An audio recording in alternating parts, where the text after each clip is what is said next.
मोक्षमार्गस्य नेतारं भित्तारं कर्म भूभृतां जातारं विश्वतत्त्वानां वन्दे तद्गुणलब्धये। उच्चारण किया था 10वें अध्याय के, उनका पुनः उच्चारण कर लेते हैं। मोह क्षयात् ज्ञान दर्शनावरणांतराय क्षयाच् केवलम।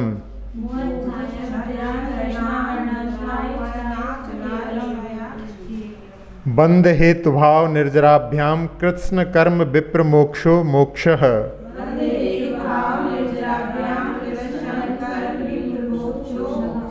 औपशमिकादि भव्यत्वानांच अन्यत्र केवल सम्यक तज्ज्ञान दर्शन सिद्धत्वेभ्यः।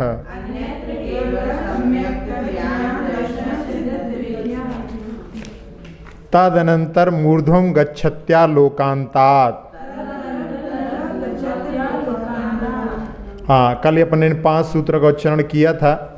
वैसे जो सूत्र होते हैं वो क्रिया से रहित होते हैं, क्रियाओं का अध्ययन किया जाता है, लेकिन ये अबाध सूत्र है, इसमें गच्छति क्रिया का यहाँ पर वर्णन किया गया है। अब जीव जो होता है वो ऊर्ध्व गौरव धर्मा होता है, यानी उसका उठने का स्वभाव होता है। पुद्गल जो होता है वो अधो गौरव धर्मा होता है, और पत्थर, वायु और अग्नि, ये पत्थर जैसे जो है अधोधर्मा गौरव वाला हो गया। वायु जो होती है वो तिर्यक चलने वाली होती है, और अग्नि की शिखा ऊर्ध्व गमन करने वाली होती है। तो इस प्रकार से अपन देखें तो संसारी जीव जो होते हैं वो कर्म के कारण में अन्य गति को भी प्राप्त होते हैं। अब जो मुक्त जीव होता है वो ऊर्ध्व गमन क्यों करता है उसका कारण बतला रहे हैं। वैसे प्रश्न ये किया गया था कि जब जीव जो होता है इनके जब कर्म के द्वारा इधर उधर गति करता है और कर्मों का नाश हो गया है तो उसको वहीं रुकना चाहिए था, लेकिन फिर भी जीव ऊर्ध्वगमन करता है, जो बताया आपने। तो उसमें क्या कारण है उसको बतलाने के लिए अगले सूत्र को कह रहे हैं। पूर्व प्रयोगादसंगत्वाद बंधच्छेदात् तथा गति परिणामाच्च। पूर्व प्रयोगादसंगत्वाद बंधच्छेदात् तथा गति परिणामाच्च।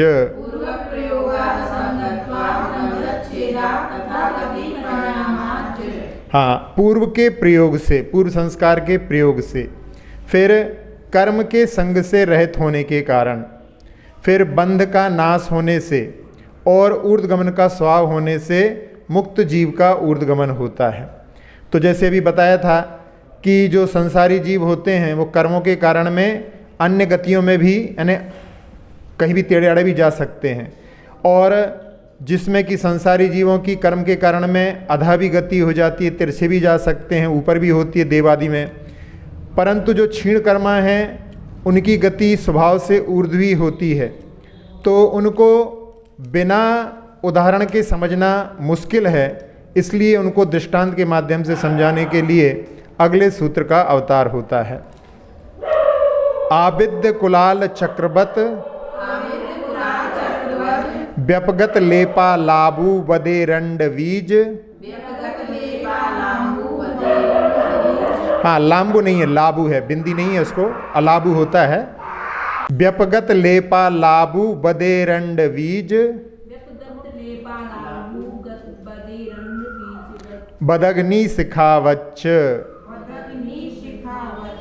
आविद्य कुलाल चक्रवत व्यपगत लेपा लाबू बदे रंड बीज बदग्नि सिखावच्च।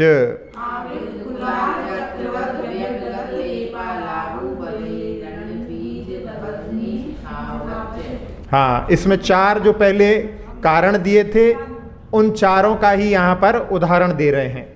तो उसमें आविद्य कुलाल चक्रवत यानी कुंभकार के द्वारा घुमाए गए चाक के समान, फिर व्यपगत लेपा लाबूवत यानी लेप रहित तुम्बी के समान, एरंड बीजवत, एरंड बीज, एरंड का बीज होता है उसके समान, और अग्नि शिखा वच्चा यानी अग्नि की शिखा के समान जीव ऊर्ध्वगमन करता है। इसमें पहला जो दिया है उदाहरण, जब कुंभकार मटका बनाता है तो उस समय में एक कोने में वहाँ पर एक डंडे को लगा करके उसको घुमाता है, और उसको हिलाने, वहाँ पर निकालने के बाद में भी वो बहुत देर तक घूमता रहता है। इसी प्रकार से जिस जीव ने कई बार मोक्ष प्राप्ति के लिए प्रयत्न किए हैं, तो अपने आपको ऊर्ध्वगमन करने का उसने प्रयास किया है, संसार के भार को, पापों को उतारने का प्रयास किया है, तो उन्हीं संस्कारों के कारण में मुक्त होने के बाद में एक समय तक वो ऊर्ध्वगमन करता है, ऊर्ध्वगमन में ऊपर जा कर के ठहर जाता है। तो इस प्रकार से ये इस उदाहरण के माध्यम समझाया। दूसरा दिया है व्यपगत लेपाल अलाबूबत, जैसे जो तुम्बी होती है उसके ऊपर मिट्टी का लेप कर दिया जाए और उसको पानी के अंदर डाल दिया जाए, तो उस समय में पानी में डूबी हुई तुम्बी जो है उसका मिट्टी का लेप हटने पर वो ऊर्ध्वगमन करके ऊपर आ जाती है। फिर इसके बाद में तीसरा दिया है कि जिस प्रकार से ऊपर के छिलके के हटते ही एरंड का बीज जो है उछलता है, उसी प्रकार कर्म रूपी छिलकों के हटते ही जीव ऊर्ध्वगमन करता है। एक बार एक जगह हम सामायिक कर रहे थे, वहाँ पर ही एरंड का बीज था।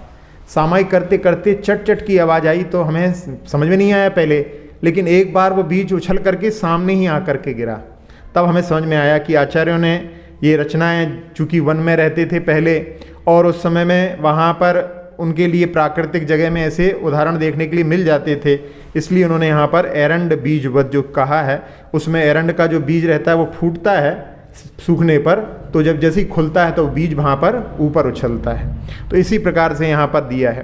फिर तीसरा दिया है अग्नि शिखा वच्च, जब हवा नहीं चलती है तब उस समय में अग्नि की शिखा ऊर्ध्वगमन करती है, सीधी ऊपर जाती है।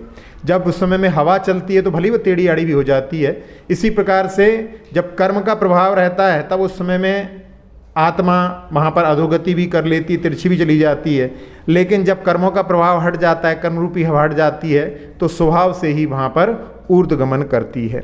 तो इस प्रकार से इन उदाहरणों के माध्यम से यहाँ पर समझाया गया है। अब यहाँ एक प्रश्न मन में उठता है कि जो असंगत्व है और साथ साथ में बंध का छेद है, इनमें कोई अंतर जैसा नहीं लग रहा है, लेकिन यहाँ पर प्रश्न किया गया है कि ये पुनरुक्ति दोष जैसा लगता है, यानी बार बार उसी बात को कह दिया है, लेकिन इसमें अंतर है। जो असंगत्व दिया है यहाँ पर, क्योंकि वहाँ पर एक दूसरे में प्रवेश होकर के एक में खो जाना बंध कहलाता है, और जो संग वहाँ पर दिया जाता है उसमें केवल प्राप्ति का नाम है। जैसे तुम्बी है उसके ऊपर जो है केवल लेप लगा है, उसमें प्रवेश नहीं किया है, और जो बंध होता है वो वहाँ पर एक में खो जाते हैं, वो बंध होता है। इसलिए इसमें भेद है, इसलिए इनको अलग अलग दिया गया है। फिर इसके बाद में एक और दिया गया है कि वायु और अलापू का जो उदाहरण दिया गया है उसमें एकता होने से वहाँ पर वो दृष्टांत लागू नहीं होता, ये राजवार्तिक के अंदर बताया गया है, तो उसमें लेकिन ये ठीक नहीं है, क्योंकि अलाबू जो होता है जब उसमें मिट्टी हट जाती है तो वो ऊर्ध्वगमन करती है, और वायु का जो प्रभाव रहता है वायु के कारण में वो तिरछी चलती है, वायु का तिरछे चलना स्वभाव है। इसलिए संग्रहित होने पर चूंकि अलाबू ऊपर जाती है, इसलिए यहाँ पर ये उदाहरण जो दिया गया है वो वायु के समान नहीं है। अब इसके बाद में जब मुक्त जीव जब हो जाता है और वो ऊर्ध्वगमन करता है, उसके बाद में और आगे क्यों गमन नहीं करता है, उसके लिए यहाँ पर मुक्त जीव लोकाकाश में ही क्यों ठहर जाता है, उसके लिए अगले सूत्र का अवतार होता है धर्मास्तिकाया भावात। धर्मास्तिकाया भावात। हाँ, धर्म द्रव्य का अभाव होने से मुक्त जीव लोकाकाश के आगे नहीं जाते। जीव और पुद्गलों को गमन करने में धर्म द्रव्य सहकारी होता है, तो उस समय में जहाँ पर लोकाकाश का अभाव हो जाता है तो वहाँ धर्म द्रव्य का भी अभाव हो जाता है, क्योंकि धर्मानी द्रव्याणी यत्र लोकंते सा इति लोका, जहाँ पर धर्मादि सभी द्रव्य देखे जाते हैं वो लोक है, और अलोकाकाश में मात्र आकाश है। इसलिए फिर वहाँ पर जाकर के ठहर जाते हैं। जैसे रेल पर चलने वाली जो रेलगाड़ी होती है जिसको लोहपथ गामनी बोलते हैं, तो जहाँ जहाँ लोहपथ रेल बिछी रहती है वहाँ वहाँ तक वो जाती है। आपके पास तक क्यों नहीं आती? क्योंकि आपके पास में आने के लिए उसके लिए जो रेल होती है, लोहपथ होता है, वो नहीं है, इसलिए आपके पास तक नहीं आती है। तो यहाँ इसी प्रकार से धर्म द्रव्य का जहाँ तक अवस्थान है वहीं तक वो गमन करते हैं और वहाँ पर ठहर जाते हैं। अब इसमें कुछ लोग ऐसा मानते हैं कि यहाँ पर उतनी ही योग्यता थी इसलिए वहाँ पर ठहर गए हैं, लेकिन ऐसा जो है वर्णन, यानी उनकी इतनी ही सामर्थ्य थी, ऐसा कहना ठीक नहीं है। यहाँ पर जो निमित्त को नहीं मानने वाले हैं, निमित्त के उपकार को नहीं स्वीकार करने वाले हैं, इस प्रकार की व्याख्या करते हैं, लेकिन यहाँ पर साफ साफ सूत्रों में, यानी कोई व्याख्या में नहीं, सूत्र में ही दिया गया है कि धर्मास्ति काया भावात, यानी धर्म का अभाव है आगे, इसलिए उनका गमन ऊपर नहीं होता है। इसलिए अपने को यहाँ पर उपादान और निमित्त दोनों के महत्व को समझ करके ही इस सूत्र के अर्थ को ग्रहण करना चाहिए। अब इसके बाद में जो निर्वाण प्राप्त करने वाले जीव होते हैं उनमें गति जाति आदि भेदों के अभाव से वहाँ पर भेद का व्यवहार नहीं होता है, लेकिन फिर भी उनमें कथनचित भेद पूर्व की अपेक्षा से किया जा सकता है। इसलिए आखिरी सूत्र में यहाँ पर उनके द्वारा ही भेदों को, जिनमें सिद्धों में भी भेद हो सकता है, उसके लिए कहते हैं क्षेत्र काल गति लिंग तीर्थ चारित्र प्रत्येक बुद्ध बोधित ज्ञानावगाहनांतर संख्याल्प बहुत्वतः साध्याः। क्षेत्र काल गति लिंग तीर्थ चारित्र प्रत्येक बुद्ध बोधित ज्ञानावगाहनांतर संख्याल्प बहुत्वतः साध्याः।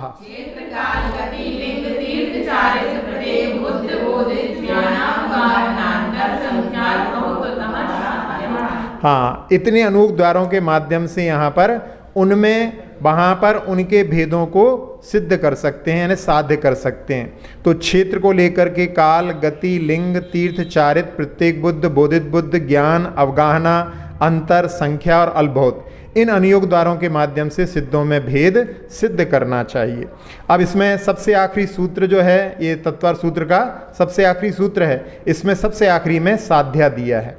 और पहला सूत्र जो था सम्यक दर्शन ज्ञान चारित्राणी मोक्ष मार्ग, तो इसके माध्यम से मोक्ष मार्ग ही साध्य है, यानी मोक्ष मार्ग ही अपने को प्राप्त करना है, और बाकी की सब चीज़ें बीच की जो हैं वो हृदय में धारण करने योग्य हैं। ऐसा भी इसके अर्थ को अपन इसके साथ में ले सकते हैं। अब इनमें अपन इनके जो अंतर को देखते हैं, क्षेत्र की अपेक्षा से देखते हैं तो सामान्य से सिद्ध क्षेत्र या कर्म भूमि से सिद्ध होते हैं, और उसमें प्रत्युत्पन्न एक कहलाता है, वर्तमान में जो ग्रहण करने वाला होता है वो सिद्ध क्षेत्र या आकाश के प्रदेश या आत्मा के प्रदेशों से मुक्ति होती है।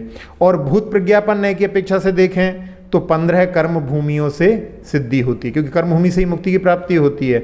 और अपहरण की अपेक्षा से देखा जाए तो पूरे मनुष्य लोक से सिद्धि होती है, यानी उनको कोई देव या विद्याधर आदि उनका अपहरण करके दूसरी जगह ले जाए जहाँ से भोग भूमियाँ हैं, वहाँ से भी उनकी सिद्धि होने में बाधा नहीं है। या अब इस समय में भी यहाँ पर कोई मुनिराज को विदेह क्षेत्र से कोई लेकर के जाए, या जो विजयार पर्वत है वहाँ पर भी चौथा काल रहता है, वहाँ से कोई मुनिराज को यहाँ ले आए और उनको उस समय में उनका आयु पूर्ण हो रही हो, छपक श्रेणी पर आरोहण करके यहाँ से भी मुक्ति को प्राप्त कर सकते हैं।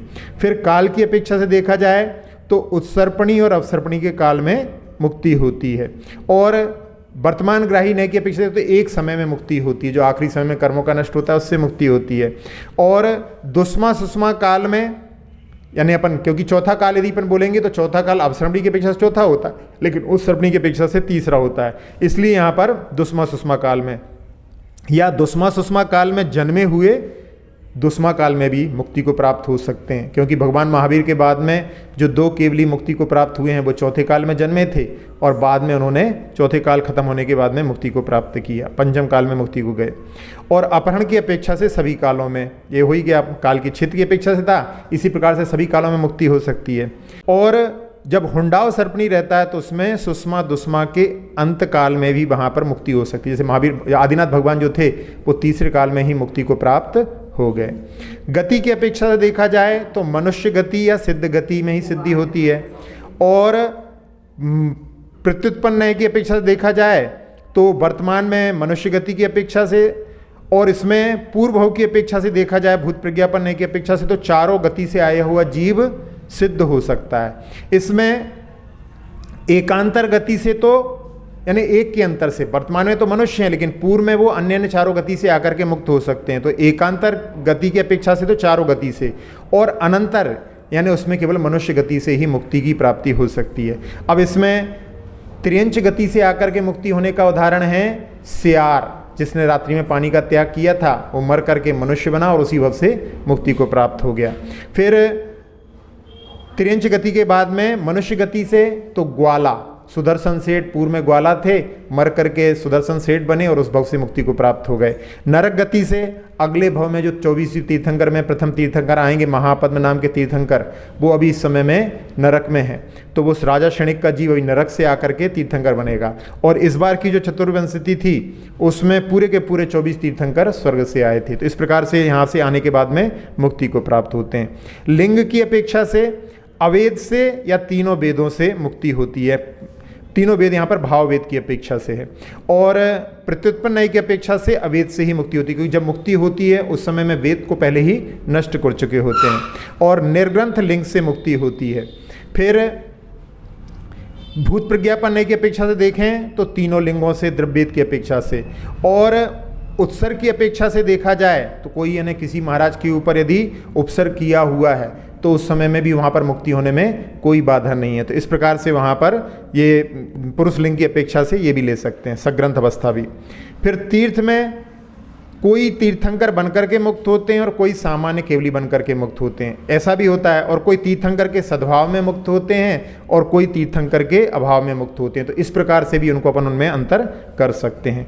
चारित्र की अपेक्षा से चारित्र अचारित्र के विकल्प से रहित, यानी उस अवस्था में जहाँ पर रहता है वहाँ पर चारित्र अचारित्र यानी इस प्रकार का भाव वहाँ पर नहीं रहता है। या पूर्व की अपेक्षा से देखा जाए तो 1 या 4 या 5 चारित्र से मुक्ति होती है। फिर उसमें यथाख्यात चारित्र से, क्योंकि 5वां चारित्र जो है यथाख्यात चारित्र, उसी में मुक्ति होती है। या पूर्व में जिन्होंने 4 चारित्रों को धारण किया है और कोई कोई परिहार विशुद्धि भी धारण करते हैं, तो इस प्रकार से 5 चारित्र से मुक्ति होती है। फिर प्रत्येक बुद्ध और बौद्धिक बुद्ध जो परोपदेश के बिना स्वशक्ति से ही ज्ञान अतिशय प्राप्त करते हैं, वे प्रत्येक बुद्ध कहलाते हैं। इसमें आदिनाथ भगवान के लिए कहा जाता है, जो नीलांजना के नृत्य को देख करके। और जो परोपदेश पूर्वक ज्ञानातिशय प्राप्त करते हैं वे बोधित बुद्ध कहलाते हैं। आचार्य श्री इसमें कहते हैं कि स्वयं बुद्ध भी होते हैं, जो बिना किसी यानी कोई घटना उनके लिए वहाँ पर वैराग्य के लिए निमित्त नहीं बनती। जैसे आदिनाथ भगवान के लिए तो एक निमित्त था, लेकिन स्वयं बुद्ध जो होते हैं उनके लिए बाहर की घटना भी कोई निमित्त नहीं बनती है। फिर ज्ञान की अपेक्षा से देखे जाएं तो एक ज्ञान से यानी केवल ज्ञान से ही मुक्ति होती है। फिर 2, 3, 4 पूर्व की अपेक्षा में जिन्होंने ज्ञान प्राप्त किए उनसे, और इसमें जैसे मति और श्रुत से, फिर मति श्रुत अवधि से, या मति श्रुत मनः पर्यय, या मति श्रुत अवधि मनः पर्यय, इस प्रकार से सब ज्ञानों के माध्यम से। मति श्रुत तो अवश्य हैं, बाकी अवधि ज्ञान मनः पर्यय हो भी सकता है, नहीं भी हो सकता। अवगाहन की अपेक्षा से 3.5 हाथ से लेकर के 500 धनुष तक की, और उत्कृष्ट से कुछ कम 525 धनुष। यहाँ पर जो विदेश क्षेत्र में जैसे बाहुबली भगवान यहाँ पर हुए थे इस बार, वो 525 धनुष के थे, बाकी विदेश क्षेत्र में वहाँ पर 500 धनुष वाले ही होते हैं। तो उत्कृष्ट से 525 धनुष और जगन से 3.5 हाथ, इस प्रकार से मध्य में अनेक विकल्प हो जाते हैं। अंतर की अपेक्षा से देखा जाए तो जघन अंतर एक समय, यानी एक मुक्ति को प्राप्त हुई, एक समय का अंतर पड़ा और फिर मुक्ति को प्राप्त हो गए। और उत्कृष्ट अंतर 6 महीने पड़ सकता है, यानी ऐसा हो सकता है कि 6 महीने तक कोई भी मुक्ति को प्राप्त ना करें। फिर संख्या एक समय में जगन से एक जीव सिद्ध हो सकते हैं, और उत्कृष्ट से यदि एक समय मुक्त होंगे तो 108 जीव एक समय में मुक्त हो सकते हैं। इसलिए सम्य शिखर में जो लिखा है कि इतने इतने मुक्ति को प्राप्त हुए मुनि, तो वो एक समय की बात नहीं है। जब से भगवान का यानी तीर्थ प्रवर्तन हुआ है तब से वहाँ पर जो है उस क्षेत्र से यानी जो सिद्धशिला है वहाँ से जितने मुक्ति को प्राप्त हुए उन सबकी संख्या है।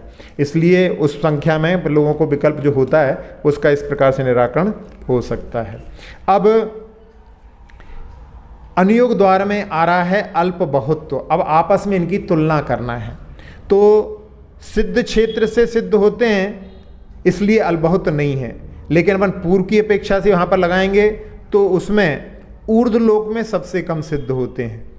फिर उसके बाद में इनसे संख्यात गुणे अधोलोक, इनसे संख्यात गुणे तिर्यक लोक यानी मध्य लोक से मुक्त होते हैं। फिर इनमें लवण समुद्र में सबसे कम। अब समुद्र से कैसे मुक्ति प्राप्त होती है? कोई विद्याधर उनको छपक श्रेणी के समय में उठा करके ले गया और वहीं से समुद्र के ऊपर से ही उनको मुक्ति हो गई। तो लवण समुद्र से सबसे कम, उससे संख्यात गुणे कालोदधि समुद्र से, उससे संख्यात गुणे जम्बूद्वीप से, उससे संख्यात गुणे धातकी खंड से, और उनसे भी संख्यात गुणे पुष्करार द्वीप से मुक्त हुए हैं। अब इनमें एक जो होते हैं जन्म सिद्ध होते हैं और एक होते हैं संग्रहण सिद्ध। तो संग्रहण सिद्ध जो होते हैं ना, जिनका अपहरण किया है, वो सबसे कम होते हैं, और जन्म सिद्ध जो होते हैं उनसे संख्यात गुणे होते हैं। इसमें भी जो संग्रहण होता है वो दो प्रकार का होता है। एक तो स्वयं ही जिन चारण रिद्धिधारी मुनिराज हैं ऐसी जगह चले जाएं जहाँ पर मुक्ति नहीं होती, ऐसी जगह पे चले जाएं, वहाँ से भी हो सकता है, और परकृत में कोई देव और विद्याधर के माध्यम से उनका अपहरण हो जाए, इस प्रकार से है। अब यहाँ पर एक दिया था ऊर्ध्वलोक में, तो ऊर्ध्वलोक का अर्थ है जैसे पर्वत आदि ऊंचे स्थानों से मुक्ति को प्राप्त कर रहे हैं तो वो ऊर्ध्वलोक सिद्ध कहलाते हैं, और नीचे खाई आदि में जाकर के यदि मुक्ति को प्राप्त करते हैं तो वो कहलाते हैं। अब काल एक समय में सिद्ध होते हैं, इसलिए उसमें कोई अलबहुत तो नहीं है, लेकिन उत्सर्पणी काल में सबसे कम सिद्ध होते हैं, इससे विशेष अधिक अवसर्पणी काल में सिद्ध होते हैं। अब यहाँ पर एक प्रश्न उत्पन्न होगा कि उत्सर्पणी और अवसर्पणी तो बराबर हैं, लेकिन ऐसा नहीं। एक सर्पणी बीच में आती है, हुंडाव सर्पणी, जिसमें अपन ने अभी देखा था कि उसमें तीसरे काल में भी मुक्ति हो सकती है, इसलिए उत्सर्पणी की अपेक्षा से अवसर्पणी में विशेष अधिक हैं।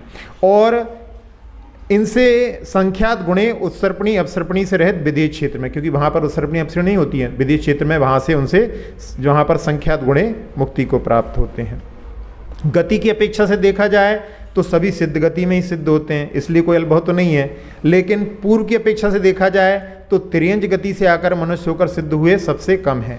इनसे संख्यात गुणे मनुष्य होकर सिद्ध होते हैं, इनसे संख्यात गुणे नरक से आकर मनुष्य होकर सिद्ध होने वाले हैं, और इनसे भी संख्यात गुणे देव गति से आकर मनुष्य होकर सिद्ध होने वाले जीव हैं।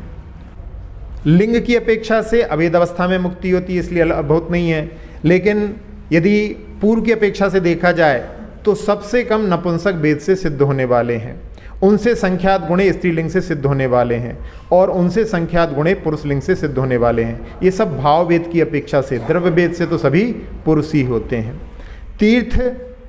तीर्थंकर सिद्ध कम हैं, उनसे संख्यात गुणे तीर्थंकर हुए बिना होने वाले सिद्ध हैं। और चारित्र की अपेक्षा से देखा जाए तो अनंतर चारित्र की अपेक्षा से अलबहुत नहीं है, लेकिन व्यवधान की दृष्टि से देखा जाए तो 5 चरित्र से सिद्ध होने वाले कम है, यानी परिहार विशुद्धि वाले बहुत कम होते हैं, और चतुचार्य से सिद्ध होने वाले उनसे संख्यात गुणे होते हैं। प्रत्येक बुद्ध कम है और इनसे संख्यात गुणे बोधित बुद्ध होते हैं। फिर ज्ञान की अपेक्षा से देखा जाए तो केवल ज्ञान से सिद्ध होते हैं, इसलिए कोई अलबहुत नहीं है, लेकिन पूर्व की ज्ञान की अपेक्षा से देखा जाए तो 2 ज्ञान से यानी मति सुध से सिद्ध सबसे कम है।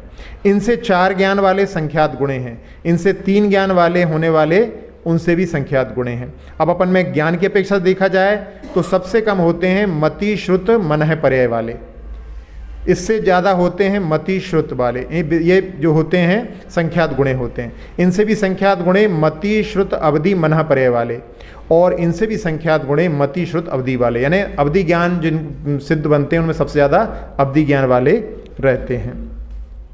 अवगाहना की अपेक्षा से जगन्य अवगाहना से होने वाले सिद्ध सबसे कम हैं, और उनसे संख्यात गुणे उत्कृष्ट अवगाहना से सिद्ध होने वाले हैं।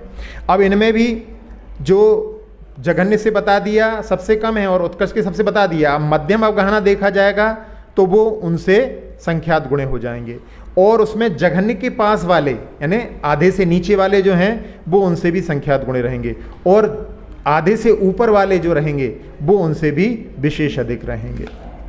फिर अंतर 8 समय तक लगातार होने वाले सिद्ध सबसे कम हैं, और इनसे संख्यात गुणे वाले 7 समय तक लगातार होने वाले सिद्ध हैं। इस प्रकार से समय आगे आगे आगे वहाँ पर देखा जाएगा तो 2 समय तक होने वाले सिद्धों को जानना चाहिए।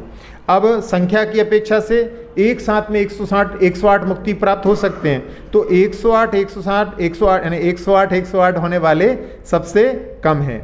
फिर 108 से 50 तक एक साथ सिद्ध होने वाले अनंत गुणे हैं, और असंख्यात गुणे 49 से लेकर के 25 तक के सिद्ध हैं, और उनमें से 24 से लेकर के 1 तक सिद्ध होने वाले, एक साथ सिद्ध होने वाले जो सिद्ध हैं वो संख्यात गुणे हैं।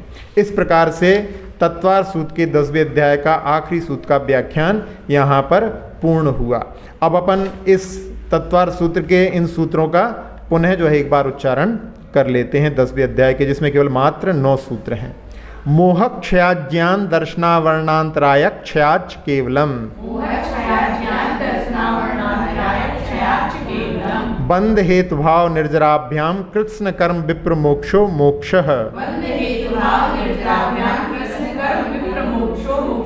औपशमिकादि भव्यत्वानांच अन्यत्र केवल सम्यक तो ज्ञान दर्शन सिद्धत्वेभ्यः तदनंतर मूर्ध्वं गच्छत्या लोकांतात् पूर्व प्रयोगादसंगत्वाद बंधच्छेदा तथा गति परिणामाच्च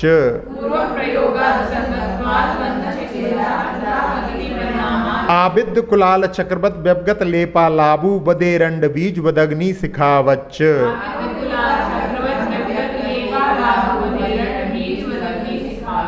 धर्मास्तिकाया भावात् क्षेत्र काल गति लिंग तीर्थ चारित्र प्रत्येक बुद्ध बोधित ज्ञानावगाहनांतर संख्याल बहुत्वतः साध्याः